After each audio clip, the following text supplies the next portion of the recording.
اللہ کے نام سے جو سراسر رحمت ہے، جس کی شفقت ابدی ہے۔ یہ اللہ کی آیتیں ہیں جو ہم تمہیں حق کے ساتھ سنا رہے ہیں، اور اس میں کوئی شک نہیں کہ تم اللہ کے رسولوں میں سے ہو۔ بنی اسرائیل بھی اس بات کو جانتے ہیں، لیکن مانتے اس لیے نہیں کہ یہ جو رسول ہیں ہم نے ان میں سے ایک کو دوسرے پر فضیلت دی، اس طرح کہ ان میں سے کسی سے اللہ خود ہم کلام ہوا اور کسی کے درجے اس نے بعض دوسری حیثیتوں سے بلند کیے، اور آخر میں مریم کے بیٹے عیسیٰ کو ہم نے نہایت واضح نشانیاں دیں اور روح القدس سے اس کی تائید کی۔ چنانچہ یہی چیز ان رسولوں کے ماننے والوں میں ایک دوسرے کو جھٹلانے کا باعث بن گئی، اور اگر اللہ چاہتا تو جو نہایت واضح دلائل ان کے سامنے آ گئے تھے، ان کے بعد یہ رسولوں کے بعد والے ایک دوسرے سے نہ لڑتے، لیکن اللہ نے یہ نہیں چاہا کہ لوگوں پر جبر کرے، اس لیے انہوں نے اختلاف کیا، سو ان میں سے کوئی ان رسولوں پر ایمان لایا اور کسی نے ماننے سے انکار کر دیا۔ تم کو نہ ماننے کی وجہ بھی یہی ہے اے پیغمبر، اور اگر اللہ چاہتا تو وہ ہرگز آپس میں نہ لڑتے، مگر اللہ اپنی حکمت کے مطابق جو چاہے کرتا ہے۔ ایمان والو، تم انہیں ان کے حال پر چھوڑو، اور جو کچھ ہم نے تمہیں دیا ہے اس میں سے اللہ کی راہ میں اس دن کے آنے سے پہلے خرچ کر لو جس میں نہ خرید و فروخت ہوگی، نہ کسی کی دوستی کام آئے گی، اور نہ کوئی سفارش نفع دے گی، اور حقیقت یہ ہے کہ اس دن کے منکر ہی اپنی جان پر ظلم ڈھانے والے ہیں۔ اس دن معاملہ صرف اللہ سے ہوگا، اللہ جس کے سوا کوئی الہ نہیں، زندہ اور سب کو قائم رکھنے والا، نہ اس کو اونگ لاحق ہوتی ہے نہ نیند۔ زمین اور آسمانوں میں جو کچھ ہے سب اسی کا ہے۔ کون ہے جو اس کی اجازت کے بغیر اس کے حضور میں کسی کی سفارش کرے؟ لوگوں کے آگے اور پیچھے کی ہر چیز سے واقف ہے، اور وہ اس کے علم میں سے کسی چیز کو بھی اپنی گرفت میں نہیں لے سکتے مگر جتنا وہ چاہے۔ اس کی بادشاہی زمین اور آسمانوں پر چھائی ہوئی ہے، اور ان کی حفاظت اس پر ذرا بھی گراں نہیں ہوتی، اور وہ بلند ہے، بڑی عظمت والا ہے۔ یہ جو رویہ چاہیں اختیار کریں، دین کے معاملے میں اللہ کی طرف سے کوئی جبر نہیں ہے۔ حقیقت یہ ہے کہ ہدایت اس قرآن کے بعد اب گمراہی سے بالکل الگ ہو چکی ہے، لہذا جس نے شیطان کا انکار کیا اور اللہ کو مانا تو اس نے گویا نہایت مضبوط رسی پکڑ لی جو کبھی ٹوٹ نہیں سکتی، اور یہ اس لیے کہ اللہ سمیع و علیم ہے۔ یہ ہدایت پانا چاہیں تو اللہ ماننے والوں کا مددگار ہے، وہ انہیں اندھیروں سے روشنی کی طرف نکال لے جاتا ہے۔ اس کے برخلاف نہ ماننے والوں کے مددگار ان کے شیاطین ہیں، وہ انہیں روشنی سے اندھیروں کی طرف نکال لے جاتے ہیں۔ یہی دوزخ کے لوگ ہیں، یہ اس میں ہمیشہ رہیں گے۔ اس بات کو سمجھنا چاہتے ہو تو اس کی مثالیں بہت ہیں۔ کیا تم نے اس شخص کو نہیں دیکھا جس نے ابراہیم سے اس کے پروردگار کے معاملے میں حجت کرنا چاہی، اس لیے کہ اللہ نے اسے اقتدار عطا فرمایا تھا؟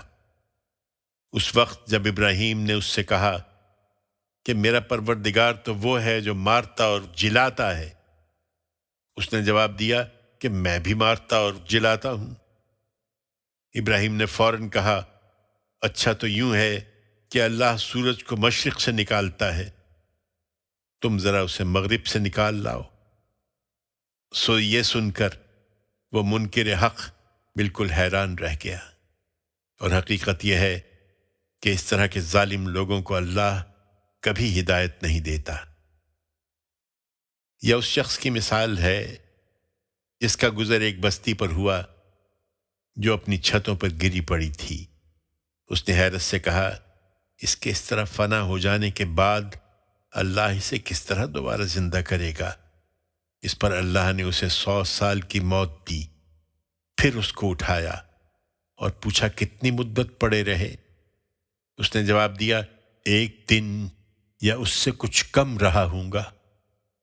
فرمایا نہیں، بلکہ 100 سال اسی حالت میں تم پر گزر گئے۔ اب ذرا اپنے کھانے اور پینے کی چیزوں کو دیکھو، ان میں سے کوئی چیز سڑی نہیں۔ دوسری طرف ذرا اپنے گدھے کو دیکھو کہ ہم اس کو کس طرح زندہ کرتے ہیں، اس لیے کہ تمہیں اس بستی کے اٹھائے جانے پر یقین ہو، اور اس لیے کہ ہم لوگوں کے لیے تمہیں امید کی ایک نشانی بنا دیں۔ اور ہڈیوں کی طرف دیکھو، ہم کس طریقے سے ان کو اٹھاتے اور پھر ان پر گوشت چڑھاتے ہیں۔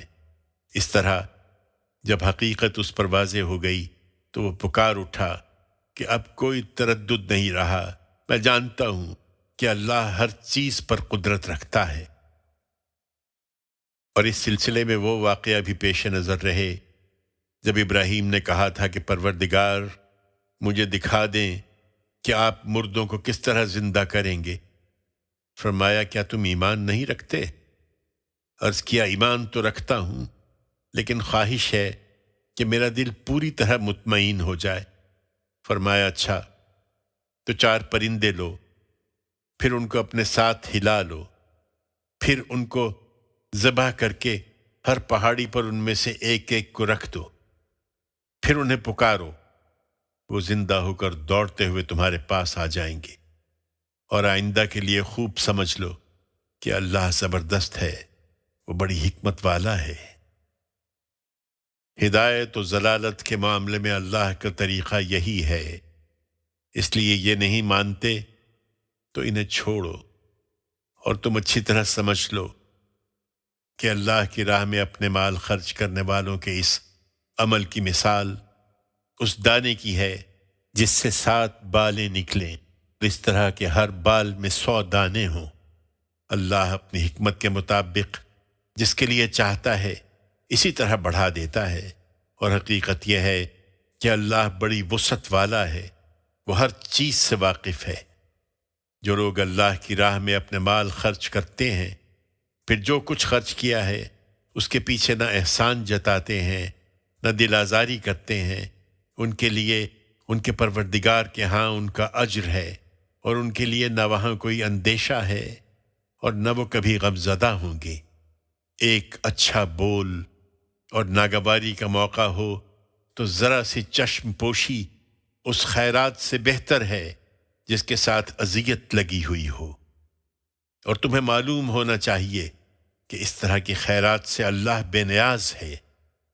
اس رویے پر وہ تمہیں محروم کر دیتا، لیکن اس کا معاملہ یہ ہے کہ اس کے ساتھ وہ بڑا بردبار بھی ہے۔